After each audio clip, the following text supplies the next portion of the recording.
امریکہ اور اسرائیل کی دہشت گردی، ایرانی دارالحکومت تہران میں دھماکے، کئی عمارتیں تباہ ہو گئیں، ہر طرف دھوئیں کے بادل چھا گئے۔ اسرائیلی فوج نے ایران پر بڑے حملے شروع کرنے کا اعلان کر دیا۔ ایران کے میزائل لانچنگ پیڈ، دفاعی سسٹم اور انفراسٹرکچر کو نشانہ بنانے کا دعویٰ۔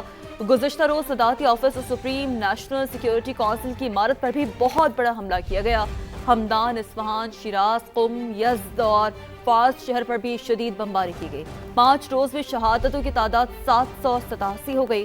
پاسداران انقلاب کے 18 اہلکار بھی شامل ہیں۔ ہلال احمر کے مطابق 153 شہروں میں 500 سے زائد مقامات پر ہزاروں بم اور میزائل داغے جا چکے ہیں۔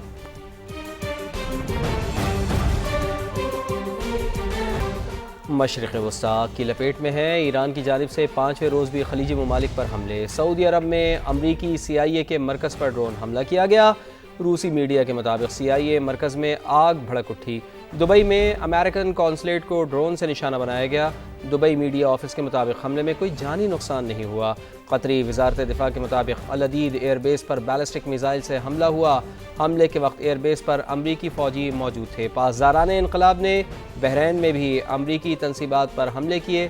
بحرین کے فوجی ترجمان کے مطابق ایران کی جانب آنے والے 74 میزائل اور 92 ڈرونز کامیابی سے روکے۔ سعودی وزارت دفاع کے مطابق ملک کی حدود میں داخل ہونے والے 9 ڈرونز کو تباہ کر دیا گیا ہے۔ اور ابھی آپ کو بتائیں کہ اہم اطلاعات آ رہی ہیں کہ سعودی ولی عہد شہزادہ محمد بن سلمان کے حوالے سے بھی ہم آپ کو آگاہ کریں گے، لیکن آپ کو ابھی ہم بتا رہے ہیں کہ امریکہ اور اسرائیل کی دہشت گردی جاری ہے۔ ایرانی دارالحکومت تہران میں بھی دھماکے سنے گئے ہیں، کئی طرح کی عمارتیں تباہ کر دی گئی ہیں۔ ایران کے میزائل لانچنگ پیڈز، دفاعی سسٹم اور انفراسٹرکچر کو نشانہ بنایا گیا ہے۔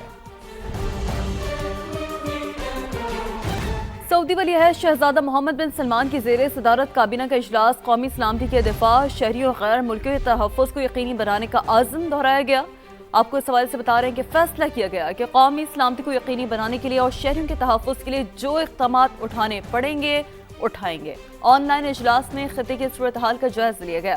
سعودی کابینہ نے GCC ممالک پر ایرانی حملوں کو سنگین جرم قرار دیا۔ اعلامیے کے مطابق ان حملوں سے علاقائی امن و سلامتی اور خود مختاری کو نقصان پہنچا ہے۔ سعودی کابینہ کے اجلاس میں ایرانی حملوں کے بعد سعودی عرب کی حمایت کرنے والے ممالک کا شکریہ بھی ادا کیا گیا۔ اور اس کے ساتھ ساتھ اہم خبر یہ ہے کہ ایران کو نیا سپریم لیڈر مل گیا ہے۔ عرب میڈیا کے مطابق آیت اللہ خامنائی کے بیٹے مجتبیٰ خامنائی ایران کے سپریم لیڈر منتخب ہو گئے ہیں۔ ایران میں رہبر اعلیٰ کا انتخاب 88 رکنی مجلس خبرگان کرتی ہے۔ ایرانی سپریم لیڈر آیت اللہ خامنائی کو مشہد میں امام رضا کے مزار کے احاطے میں سپرد خاک کیا جائے گا۔ علی خامنائی کی تدفین کا تہران میں تعزیتی اجتماع امام خمینی ہال تہران میں ہوگا۔ ایران کو جوہری یا بیلسٹک میزائل بنانے کی اجازت نہیں دیں گے، امریکی وزیر خارجہ مارکو روبیو نے واضح کر دیا۔ میڈیا سے گفتگو میں مارکو روبیو نے کہا کہ دبئی میں امریکی قونصل خانے کے پارکنگ ایریا میں ڈرون گرا، کوئی جانی نقصان نہیں ہوا، عملہ محفوظ رہا۔ تنازع کے آغاز کے بعد سے 9000 امریکی شہری خطے سے نکل چکے ہیں، مزید کو نکالنے کے لیے اقدامات کر رہے ہیں۔ امریکی سینیٹرز اور ارکان کانگریس نے ایران پر امریکی حملے پر سوالات اٹھا دیے ہیں۔ سینٹ میں بریفنگ کے بعد ڈیموکریٹ سینیٹرز نے فوجی کارروائی پر شفافیت نہ ہونے پر شدید تشویش کا اظہار کیا ہے۔ سینیٹر چک شومر نے کہا ہے کہ ٹرمپ انتظامیہ کے جوابات انتہائی غیر مطمئن ہیں، جنگ کے مقاصد ہر روز بدلتے رہتے ہیں، کوئی واضح منصوبہ نہیں۔ مجھے مشن کریپ کا خطرہ ہے، ایک ایسا جنگی عمل جو کبھی ختم نہ ہو۔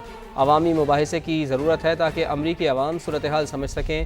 سینیٹر رچرڈ بلومینتھل بولے، مجھے ڈر ہے کہ امریکہ کے فوجی زمین پر جانے پر مجبور ہو سکتے ہیں۔ ہمیں واضح نہیں ہے کہ ٹرمپ انتظامیہ کے اگلے اہداف کیا ہیں، جوہری ہتھیار ختم کرنا، میزائل تباہ کرنا، رجیم چینج یا پھر دہشت گردی روکنا۔ امریکی عوام کو اعتماد میں لیا جانا چاہیے۔ ایران پر حملے کے بعد امریکی صدر ڈونلڈ ٹرمپ کی مقبولیت میں ریکارڈ کمی۔ دی اکانومسٹ اور یو گورنمنٹ کے تازہ سروے کے مطابق امریکہ میں ڈونلڈ ٹرمپ کی مقبولیت کی شرح 38% رہ گئی ہے۔ 59% امریکی ان کی پالیسیوں سے خوش نہیں ہیں، یہ شرح اب تک کی سب سے زیادہ ہے۔ سروے 27 فروری سے 2 مارچ کے دوران کیا گیا۔ ماہرین کے مطابق اس ریکارڈ کمی سے ریپبلکن پارٹی کی مڈ ٹرم الیکشن کی حکمت عملی متاثر ہو سکتی ہے۔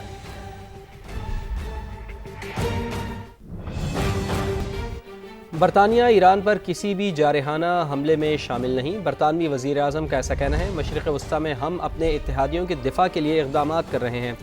کیئر سٹارمر کا ایسا کہنا ہے، میں نے ماضی میں عراق جنگ کی بھی مخالفت کی تھی۔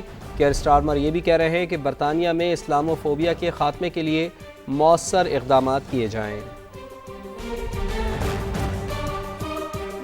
ایران کو سعودی سرزمین استعمال نہ ہونے کی یقین دہانی لے کر دی۔ نائب وزیر اعظم اسحاق ڈار کی سینٹ میں سفارتی کوششوں پر بریفنگ، بتایا پاکستان سعودی عرب کے ساتھ دفاعی معاہدہ کر چکا، ایران سے کہا کہ اسے مد نظر رکھا جائے۔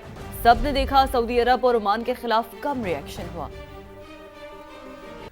وزیر اعظم میاں شہباز شریف اور ترکی کے صدر کا ٹیلی فونک رابطہ ہوا ہے۔ وزیر اعظم نے مشرق وسطیٰ کے بحران پر گہری تشویش کا اظہار کیا ہے۔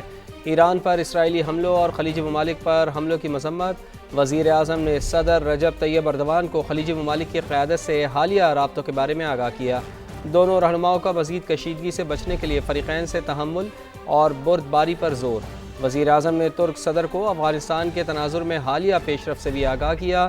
دونوں رہنماؤں کا قریبی اور مسلسل رابطے میں رہنے، خطے میں امن و استحکام کے لیے مشترکہ کوششیں جاری رکھنے پر اتفاق ہوا۔ وزیر اعظم شہباز شریف کا خطے کی کشیدہ صورتحال پر پارلیمانی جماعتوں کو اعتماد میں لینے کا فیصلہ۔ سینٹ اور قومی اسمبلی میں اپوزیشن لیڈر سمیت تمام جماعتوں کے پارلیمانی سربراہان کو آج 11:30 بجے ان کیمرہ بریفنگ کے لیے مدعو کر لیا۔ تحریک انصاف کا ان کیمرہ بریفنگ میں شرکت سے انکار۔ پی ٹی آئی سیاسی کمیٹی کے اجلاس میں یہ فیصلہ ہوا۔ اعلامیے میں کہا گیا کہ بانی سے ملاقات تک کسی حکومتی اجلاس میں نہیں جائیں گے۔ اپوزیشن لیڈر محمود اچکزئی کہتے ہیں پارلیمنٹ کا مشترکہ اجلاس بلا کر سیکیورٹی بریفنگ دی جائے۔ پارلیمانی لیڈرز کو ان کیمرہ بریفنگ کی وجہ سے سینٹ کا آج ہونے والا اجلاس ملتوی کر دیا گیا۔ سینٹ اجلاس اب 5 مارچ کو صبح 11:30 بجے ہوگا۔ ایران، امریکہ اور اسرائیل کی جنگ، عالمی منڈی میں تیل کی قیمتوں میں اضافے کا سلسلہ جاری ہے۔ امریکی کروڈ آئل 3.3% اضافے سے $74.6 فی بیرل پر آ گیا ہے۔ اسی طرح برطانوی برنٹ خام تیل کی قیمت 3.98% اضافے سے $81.60 فی بیرل ہو گئی ہے۔ ماہرین کے مطابق آبنائے ہرمز کی بندش کے باعث تیل کی قیمتیں $100 فی بیرل تک جا سکتی ہیں۔ مشرق وسطیٰ میں بڑھتی کشیدگی نے خطے میں فضائی آپریشن درہم برہم کر دیا۔ 4 روز کے دوران اسلام آباد سمیت ملک کے مختلف شہروں سے خلیجی ممالک کی 600 کے قریب پروازیں منسوخ، ہزاروں مسافروں کو پریشانی کا سامنا۔ ایئر لائنز کو کروڑوں روپے کا نقصان اٹھانا پڑا۔ ذرائع کے مطابق مسافروں کو ری فنڈز اور رہائش کے اضافی اخراجات سے بھی ایئر لائنز کو شدید نقصان پہنچ رہا ہے۔ ایران میں بگڑتی ہوئی صورتحال، پاکستانیوں کی واپسی جاری ہے۔ مزید 350 سے زائد شہری تفتان کے راستے کوئٹہ پہنچ گئے ہیں۔ نور العارفین کی رپورٹ۔ ایران میں بگڑتی ہوئی صورتحال کے باعث پاکستانی شہریوں کی واپسی کا عمل مسلسل جاری ہے۔ ضلع انتظامیہ کے مطابق گزشتہ 24 گھنٹوں کے دوران مزید 384 پاکستانی شہری تافتان بارڈر عبور کر کے کوئٹہ پہنچے، جن میں بڑی تعداد طلبہ کی ہے۔ مائی ڈوم کے پاس بہت سارے میزائلز گرے تھے اینڈ میں ہاسپٹل میں تھی تب، اینڈ ہم لوگ روٹیشنز میں تھے اینڈ ہمارے سامنے بم گرا۔ ہمیں لگا ہم سیف ہیں، پھر بعد میں وہاں پہ بھی اٹیکس ہونے لگ گئے۔ جب ہم وہاں پہ تھے تو میں نے خود دیکھا ہے، میرے گھر کے قریب جہاں پہ ہم رہتے تھے ہاسٹل میں، ڈورمیٹری کے قریب ہی میزائل پڑے ہیں۔ ہم ادھر موجود تھے اس ٹائم پہ، لیکن خوف کچھ نہیں تھا۔ وطن بحفاظت پہنچنے پر شہریوں نے مسرت اور اطمینان کا اظہار کرتے ہوئے اللہ کا شکر ادا کیا۔ اچھا لگ رہا ہے کہ ایٹ لیسٹ ہم گھر آئے، محفوظ ہیں۔ گھر والے پریشان تھے، وہ اب ان کو سکون ملا ہے۔ طلبہ نے تافتان بارڈر پر سہولیات کی کمی کا شکوہ بھی کیا۔ کھانا لایا گیا، 600 بندے ہیں، 300 ڈبے تھمائے گئے ہیں، سارے روزہ دار ہیں۔ سیری کے اندر کچھ نہیں لایا گیا، کہا کہ ہم کھانا لا رہے ہیں، نہ ہمیں باہر بیچنے دے رہے ہیں، نہ ہمیں اندر وہ کچھ کھانا پرووائڈ کر رہے ہیں۔ دوسری جانب گوادر بارڈر کے راستے بھی وطن واپسی کا سلسلہ بدستور جاری ہے۔ امیگریشن حکام کے مطابق اب تک 300 سے زائد پاکستانی اس راستے سے وطن واپس آ چکے ہیں۔ کیمرہ مین شہزاد انور کے ساتھ نور العارفین، سما، کوئٹہ۔